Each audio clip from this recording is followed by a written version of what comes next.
Ontario. Born there, spent 10 years out west, and then came here 30 years long. Here I still am, and say Halifax to me is the perfect sized city. It has everything, and it has the ocean. Yes, not a lot of ocean in Ontario. I got certified as a diver about 30 years ago, and immediately fell in love with the sport. Became obsessed with diving. Well, I think like everyone, you want to work in a business that you're interested in. That's your passion. I decided that it'd be fun to combine my passion for scuba diving and the ocean in general with opening a business that also did scuba diving and dealing with water sports. So we did. My wife and I started the business back in 1997, and it's definitely a family business. My daughter April is now the manager of the business. My daughter and I often dive together. She's an instructor as well as myself, so sometimes we'll teach a class together.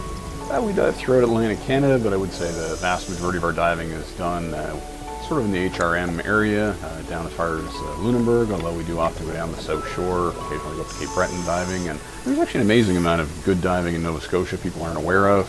They assume that because the water here isn't as warm and maybe as clear as tropical waters that there's not enough to see, but actually we've got tons of marine life. There's 10,000 shipwrecks in Nova Scotia, so there is a lot to see in our ocean. It's just not quite as warm as, say, going to Jamaica. A lot of people aren't aware of, the ocean doesn't freeze in Nova Scotia, so you can dive 12 months out of the year. So the summer months are peak months for diving, but they're definitely at least 20-30% of our customers that just dive year round.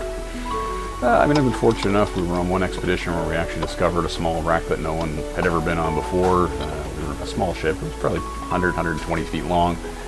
We were the first people ever to see it since it sank. It was probably around a 120-year-old shipwreck. So it's pretty amazing when you can see something, a time capsule that no one else has ever witnessed before. So the biggest thing is explore the oceans of Atlantic Canada, because they're truly something that is unexplored for the most part. People go down south, and I can tell you every reef in the Caribbean has been dove 8 million times, and it's very cool to dive down there. The chances are you're not really seeing anything no one has ever seen before, whereas in Atlantic Canada, we've got vast amounts of ocean that no one has ever explored underwater, and you might see something with the shipwreck I mentioned before that no one's ever seen. It's like they say, find something you love and you'll never work a day in your life. Okay. Hi, I'm Jason Wankers. I'm the owner of Torpedo Scuba here in Dartmouth, Nova Scotia.